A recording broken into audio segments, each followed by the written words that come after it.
నమస్కారం. ఈరోజు ప్రదోష వ్రతం అంటే ప్రదోష కాలంలో త్రయోదశి తిథి ఉంది. పరమేశ్వరుడికి ఎంతో ప్రీతిపాత్రమైన రోజు.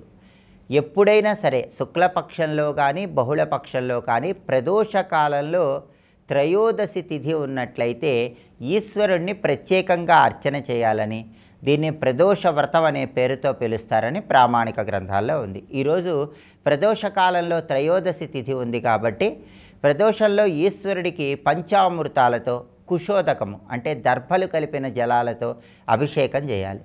శివుడికి ప్రియమైనటువంటి సహస్రఫణి పుష్పాన్ని సమర్పించాలి, లేదా ఎర్రటి మందార పూలు ఈశ్వరుడికి అలంకరించాలి. తొడిమలేని తుమ్మి పూలతో ఈశ్వరుణ్ణి పూజించాలి, చిమ్మిలి నైవేద్యంగా సమర్పించాలి. అలాగే ప్రదోష వ్రతం సందర్భంగా పరమేశ్వరుడికి సంబంధించిన దశాక్షరి మంత్రం చదువుకున్నట్లయితే పరమేశ్వరుడి సంపూర్ణమైన అనుగ్రహానికి సులభంగా పాత్రలై అష్టైశ్వర్యాలు భోగభాగ్యాలను సిద్ధింపజేసుకోవచ్చు. ఆ శక్తివంతమైన పరమేశ్వర దశాక్షరి మంత్రం ఏంటో ఇప్పుడు మనం చూద్దాం. ఓం హ్రీం శ్రీం సదాశివాయ నమః. ఈ మంత్రం వీలైనన్ని సార్లు ప్రదోష కాలంలో శివలింగం దగ్గర కానీ ఈశ్వరుడి చిత్రపటం దగ్గర కానీ దీపం పెట్టి పఠించండి. పరమేశ్వరుడి సంపూర్ణమైన అనుగ్రహానికి సులభంగా పాత్రలు కండి.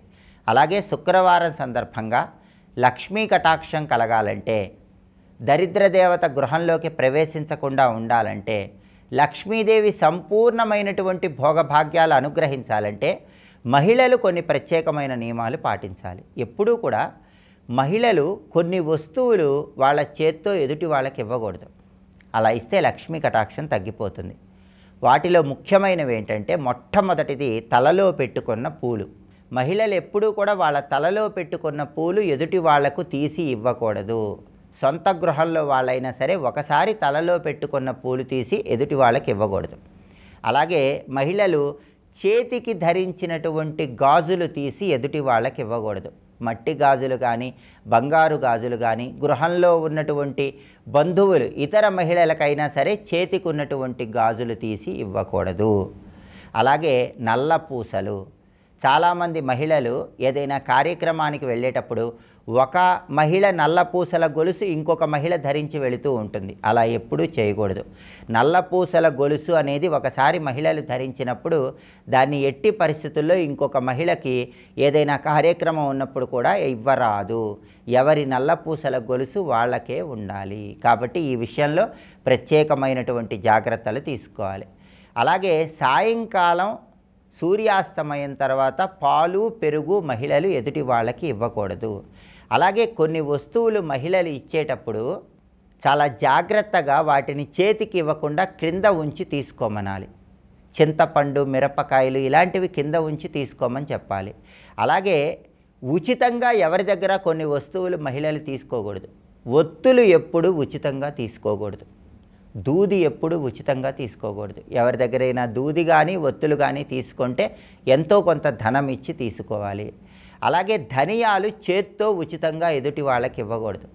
అలా ఇవ్వటం ద్వారా కూడా లక్ష్మీ కటాక్షం అనేది తగ్గిపోతుంది. కాబట్టి మహిళలు ఈ ప్రత్యేకమైన సూచనలు పాటించాలి. అలాగే మహిళామణులు ప్రతిరోజు కూడా కాటుక బొట్టు పెట్టుకోవాలి. అయితే వాళ్ళు ధరించేటటువంటి కాటుకని ఎదుటి వాళ్ళకి ఇవ్వకూడదు. ఎవరైనా ఇతర మహిళలు గృహానికి వచ్చినట్లయితే వేరే కాటుక డబ్బా ఉంచుకొని ఆ కాటుక ధరించడానికి ఇవ్వాలి. కానీ వాళ్ళు ప్రతిరోజు ధరించేటటువంటి కాటుక డబ్బాని ఇతర మహిళలకి ఇవ్వకూడదు. ఈ ప్రత్యేకమైనటువంటి సూచనలు పాటించినట్లయితే లక్ష్మీదేవి సంపూర్ణమైన అనుగ్రహానికి సులభంగా పాత్రలు కావచ్చు. ప్రధానంగా ప్రదోష వ్రతం సందర్భంగా పరమేశ్వరుడి సంపూర్ణమైన అనుగ్రహం కలిగి భోగభాగ్యాలను సిద్ధింపజేసుకోవటానికి ఈశ్వరుడికి సంబంధించినటువంటి ఏ దశాక్షరి మంత్రాన్ని పఠించాలో ఇంకొకసారి చూద్దామా మరి. ఓం హ్రీం శ్రీం సదాశివాయ నమః మంత్రజపం చేయండి. పరమేశ్వరుడి సంపూర్ణమైన అనుగ్రహానికి సులభంగా పాత్రలు కండి. స్వస్తి.